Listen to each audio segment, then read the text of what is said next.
ಅಂಬೇಡ್ಕರ್ದು ಒಂದು ಮಾತಿದೆಯಲ್ಲ, cultivation of the mind should be the ultimate aim of existence. Theatre practising of art is cultivation. ಅದಕ್ಕೋಸ್ಕರ ನಾನು ಥಿಯೇಟರ್ನ practice ಮಾಡ್ತೀನಿ.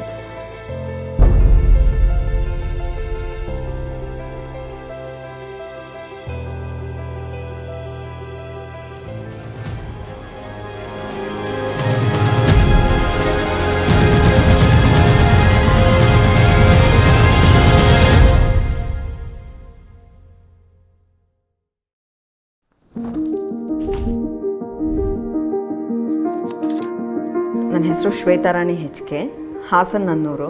ನಾನು theatre practitioner, director, actress, designer. First of all ನನ್ನ ಐಡೆಂಟಿಟಿಯಿಂದನೇ ಶುರು ಮಾಡ್ತೀನಿ. ನಾನು ದಲಿತ ಕಮ್ಯುನಿಟಿಗೆ ಸೇರಿದವಳು. ನನ್ನ ತಂದೆಯೂ ಸೇರಿಸ್ಕೊಂಡಂಗೆ ಅವ್ರ ಮನೆಯಲ್ಲಿ ಎಲ್ಲರೂ ಕೂಡ ಜೀತಕ್ಕಿದ್ರು. ಆ ನಂತರ ಅವ್ರ ಅಕ್ಕ ತಂಗಿಯವರು ಜೀತದಲ್ಲೇ ಉಳಿದು ನಮ್ಮ ತಂದೆನ ಓದೋಕ್ಕೆ ಕಳಿಸಿದರು. ಆ ವಿಷಯಕ್ಕೋಸ್ಕರ ನಾನು ಅವರಿಗೆ ಈಗಲೂ ಋಣಿಯಾಗಿರ್ತೀನಿ. ಯಾಕಂದರೆ ನಮ್ಮ ತಂದೆ ಓದಿದ್ದರಿಂದಾಗಿ ಕೆಲಸ ತಗೊಳಕ್ಕಾಯಿತು. ಅದ್ರ ಜೊತೆಗೆ ಓದ್ತಾ ಇರಬೇಕಾದ್ರೆ DSS ಸಂಪರ್ಕಕ್ಕೂ ಅವ್ರು ಬಂದಿದ್ರು. ಇದರಿಂದಾಗಿ ನಾವು ಸಿಟಿಗೆ ಬರೋ ಹಾಗಾಯಿತು.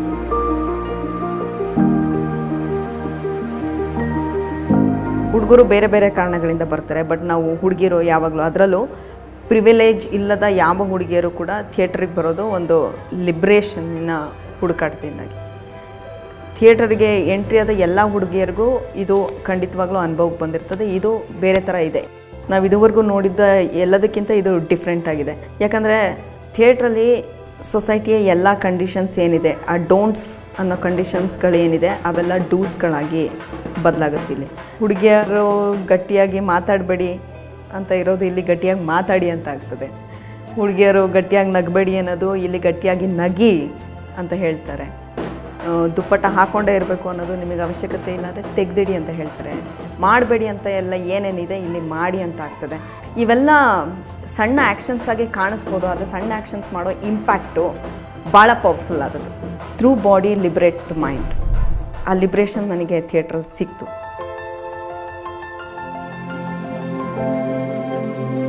ನಾನು ಮೊದಲ ಮಹಿಳೆ, ನೀನಾಸಂ ತಿರುಗಾಟಕ್ಕೆ ನಾಟಕ ಮಾಡಿದ ಮೊದಲ ಮಹಿಳಾ ನಿರ್ದೇಶಕಿ.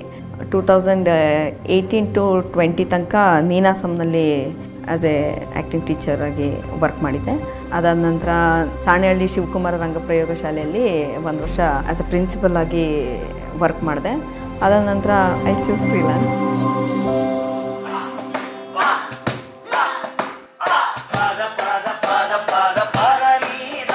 ಡಿರೆಕ್ಷನ್ ಮಾಡಬೇಕಾದ್ರೆ ಯಾವ ಪಾತ್ರಗಳನ್ನು ಸ್ಟೀರಿಯೋಟೈಪ್ ಮಾಡಿಸೋದು ಇಷ್ಟ ಇಲ್ಲ. ನಾನೇ ಅವ್ರ ನಾಟಕದಲ್ಲಿ ಅಭಿನಯಿಸಿದ್ದೀನಿ. ಫೀಮೇಲ್ ಪಾತ್ರದಲ್ಲಿ ಅಭಿನಯ ಮಾಡಿದ್ದೀನಿ. ಹೆಣ್ಣು ಪಾತ್ರ ಮಾಡಬೇಕಾದ್ರೆ ಮಾಡಬಹುದಾದ ಎಕ್ಸಾಜರೇಷನ್ನು, ಆ ಪಾತ್ರ ಸ್ಟೀರಿಯೋಟೈಪ್ ಮಾಡೋದು, ಇದನ್ನೆಲ್ಲ ಪ್ರಜ್ಞಾಪೂರ್ವಕವಾಗಿ ತಪ್ಪಿಸ್ತಾರೆ.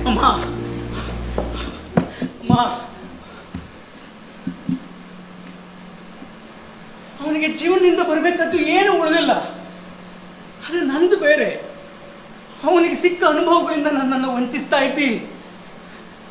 ಆ ಮನುಷ್ಯ ನನ್ನಿಂದ ಪ್ರೀತಿನೂ ಕಸ್ಕೊಂಡು ಈಗ ತಣ್ಣನೆಯ ಕಣ್ಣೀರಿಗೆ ನಿನ್ನನ್ನು ಯಾಕೆ ಹೇಳ್ಕೊಂಡು ಹೋಗ್ಬೇಕು ಅವನು? ಫೆಮಿನೈನ್ ಇದನ್ನ ಒಂದು ಎಕ್ಸ್ಟರ್ನಲ್ ಜೆಸ್ಚರ್ ಆಗಲ್ದೆ ಅದೊಂದು ಇಂಟರ್ನಲ್ ಆದ ಎಕ್ಸ್ಪ್ರೆಷನ್ನು ಮತ್ತು ವೇ ಆಫ್ ಬೀಯಿಂಗ್ ಅನ್ನೋದು ಅವ್ರು ಕನ್ಸ್ಟ್ರಕ್ಟ್ ಮಾಡೋ ಪಾತ್ರಗಳಲ್ಲಿ ಕಾಣುತ್ತೆ. ನಿಮ್ಮಲ್ಲಿ ಇನ್ನೂ ಬದುಕಿನ ಸಣ್ಣ ಬೆಳಕೊಂದು ಬೆಳಗುತ್ತಿರಬಹುದು, ಆದರೆ ನಿಮಗಿಂತ ಮೊದಲು ನನ್ನ ಆತ್ಮ ಮನೆಗೆ ಸರಿದಿರುತ್ತದೆ. ನಾನು ಯಾವ್ಯಾವ ನಾಟಕ ಮಾಡಿದ್ದೀನಿ, ಎಲ್ಲ ನಾಟಕದಲ್ಲೂ ನಾನು ಮಾಡೋ ಒಂದು ಎಕ್ಸ್ಪೆರಿಮೆಂಟ್ ಅಂದರೆ ಒಂದು ಹುಡುಗಿಯ ಪಾತ್ರವನ್ನು ಹುಡುಗ ಮಾಡೋದು. ಇದು ನನ್ನ ಮೇಜರ್ ಎಕ್ಸ್ಪೆರಿಮೆಂಟ್. ಎಲ್ಲದರಲ್ಲೂ ಕೂಡ ಈ ಪ್ರಯೋಗ ಇದ್ದೇ ಇರ್ತದೆ. ಅವರು ಕುಡಿಲಿ ಕುಡಿದಲ್ಲ ಇಲ್ಲಿ ಯಾವಾಗಲೂ ಹೀಗೆ ಇಡಿಯಟ್ಸ್ಗಳ ಹಾಗೆ ವರ್ತಿಸೋದು. ಅದಾದ ನಂತರ ನಾನು ಆ್ಯಕ್ಟ್ ಮಾಡಿದ್ದು we the people of India ಮತ್ತು ಬಾಬ್ ಮಾಲೆ, ಎರಡೂ ಕೂಡ KP ಲಕ್ಷ್ಮಣ್ ಅವ್ರದ್ದೇ ಡೈರೆಕ್ಷನು.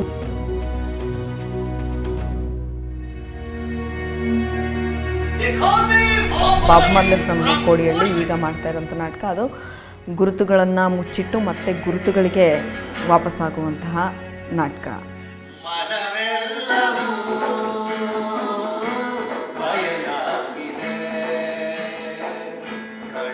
ಅದರಲ್ಲಿ 3 ಪಾತ್ರಗಳಿವೆ.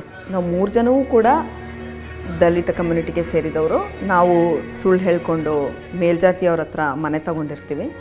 ಅದು ನಾವು ಮಾಂಸ ತಿಂದಿದ್ದು ಒಂದು ಮೂಳೆಯಿಂದಾಗಿ ನಮ್ಮ ಐಡೆಂಟಿಟಿ ಗೊತ್ತಾಗ್ತದೆ. ಸೊ ಮನೆ ಖಾಲಿ ಮಾಡ್ಲಿಕ್ಕೆ ಹೇಳ್ತಾರೆ. ಸೆಕೆಂಡ್ ಫ್ಲೋರ್ ಮನೆಯವ್ರ ನಾಯಿ ಫಸ್ಟ್ ಫ್ಲೋರ್ ಮನೆಯವ್ರ ಮುಂದೆ ಕೂತ್ಕೊಂಡು ಮೂಳೆ ತಿಂತಿತ್ತಂತೆ. ಇಬ್ರು ಹೋಗಿ ಗ್ರೌಂಡ್ ಫ್ಲೋರ್ ನಲ್ಲಿರೋ ಓನರ್ಗೆ ಕಂಪ್ಲೇಂಟ್ ಮಾಡಿದ್ದಾರೆ. ಅರ್ಥ ಆಯ್ತಾ?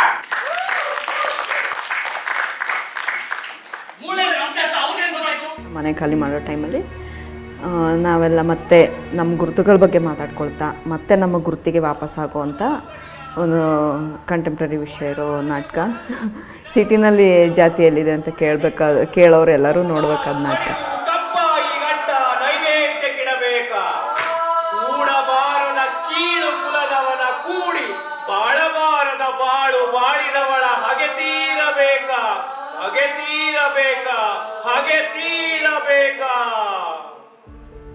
ಇದು ಯಾಕೆ ತುಂಬ ಹೊಸ ನರೇಷನ್ ಅಂತ ಅನಿಸುತ್ತೆ ಅಂದರೆ, ಇಲ್ಲಿ ಎಲ್ಲ ದಲಿತ ಕ್ಯಾರೆಕ್ಟರ್ಸ್ಗಳು educated, they are so confident, ಹಾಡ್ತಾರೆ, ಕುಣಿತಾರೆ.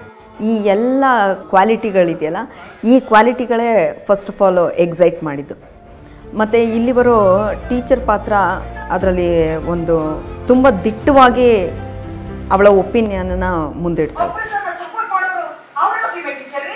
ಮೇಡಮ್ ಇದು ರೋಲ್ ಅಷ್ಟೇ, ನೀವು ರೋಲ್ ಪ್ಲೇ ಮಾಡಿ. ಯಾವ ರೋಲ್? ಆಪರೇಷನ್ ಸಪೋರ್ಟ್ ಮಾಡೋರು ಕೂಡ ಆಪರೇಟರೇ. ಆಪರೇಟರ್ ಅನ್ನೋ ಗುರುತು ನನಗೆ ಬೇಡ. ನಾನು ರೋಲ್ ಆಗಿ ಕೂಡ ಇದನ್ನ ಮಾಡಲ್ಲ, ನಾನು ಪಾತ್ರವಾಗಿ ಕೂಡ ಇದನ್ನು ಮಾಡಲ್ಲ ಅಂತ ರಿಜೆಕ್ಟ್ ಮಾಡ್ತಾಳೆ. She rejects. ಆ ಆಯ್ಕೆ, ಆ ಏಜೆನ್ಸಿ ಅವಳಿಗಿದೆ. ಅದರಿಂದಾಗಿ ನನಗೆ ಈ ನಾಟಕ ಭಾಳ ಇಷ್ಟ. ಇದರಲ್ಲಿ ಮಾಡೋದ್ರ ಬಗ್ಗೆ ನನಗೆ ಭಾಳ ಖುಷಿ ಇದೆ.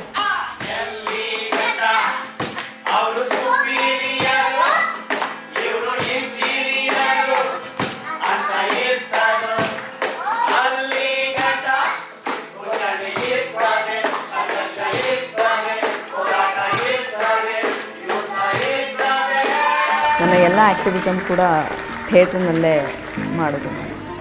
ಮಕ್ಕಳ ಜೊತೆ ನಾಟಕ ಮಾಡಿದ್ದು ಕೂಡ ಒಂದು ಅದರ ಸಬ್ಜೆಕ್ಟ್ ಬಂದು ಡೊಮೆಸ್ಟಿಕ್ ವೈಲೆನ್ಸ್ ಮತ್ತು ಚೈಲ್ಡ್ ಮ್ಯಾರೇಜು. ಇಲ್ಲಿ ಅದರ ಸಂಖ್ಯೆ ಭಾಳ ಜಾಸ್ತಿ ಇದೆ. ಆ ಸಬ್ಜೆಕ್ಟನ್ನ ಇಟ್ಕೊಂಡು ಇಲ್ಲಿ ಬನಶಂಕರಿಯ ಹುಗ್ರಿ ಮಕ್ಕಳ ಜೊತೆ ಒಂದು ನಾಟಕ ಮಾಡಿದ್ವಿ, #so proud ಅಂತ ಹೇಳಿಬಿಟ್ಟು. ಅದು ಬರೀ ಆ ಸಬ್ಜೆಕ್ಟನ್ನ ಅಷ್ಟನ್ನೇ ಇದಿದೆಲ್ಲ, ಡೊಮೆಸ್ಟಿಕ್ ವೈಲೆನ್ಸು ಮತ್ತು ಚೈಲ್ಡ್ ಮ್ಯಾರೇಜ್. ಆ ಮೂಲಕ ಅದಕ್ಕಿರೋ ರೀಸನ್ಸ್ಗಳೇನು, ಯಾಕೆ ಆಗ್ತಾ ಬರ್ತದೆ, ಹೆಣ್ಮಕ್ಳನ್ನ ಯಾವ ಥರ ನೋಡ್ತಿರೋದ್ರಿಂದ ಯಾವ ಥರ ಇರಬೇಕು ಅಂತ ಸೊಸೈಟಿ ಎಕ್ಸ್ಪೆಕ್ಟ್ ಮಾಡ್ತಿದೆ, ಅದರ ಸುತ್ತ ಕಟ್ಟಿರೋ ಅಂಥ ನಾಟಕ ಅದು.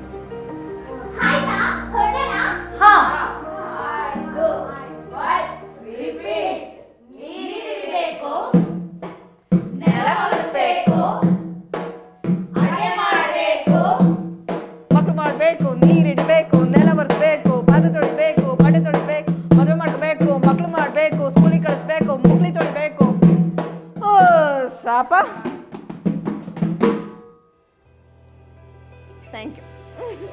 ನಾವು ಹೆಚ್ಚು ಯೂತ್ಸ್ಗಳ ಜೊತೆ ವರ್ಕ್ ಮಾಡಿರೋದು. ಬಿಕಾಸ್ ಥಿಯೇಟರ್ ಅನ್ನೋದು ಆಲ್ಟರ್ನೇಟಿವ್ ಎಜುಕೇಷನ್ ಅಂತಲೇ ನಾನು ಭಾವಿಸ್ಕೊಂಡಿದ್ದೀನಿ. ಥಿಯೇಟರ್ ಮೂಲಕ ಅವ್ರನ್ನ ಹೆಚ್ಚು ಅಕ್ಕಪಕ್ಕದವ್ರ ಜೊತೆ, ಸಹಜೀವಿಗಳ ಜೊತೆ ಅವ್ರನ್ನ ಹೆಚ್ಚು ಸೆನ್ಸಿಬಲ್ ಮಾಡೋ, ಹೆಚ್ಚು ಎಂಪಥೆಟಿಕ್ ಮಾಡುವಂಥ ಪ್ರಯತ್ನಗಳ ಬಗ್ಗೆ ನನ್ನ ಕೆಲಸಗಳಿರ್ತದೆ.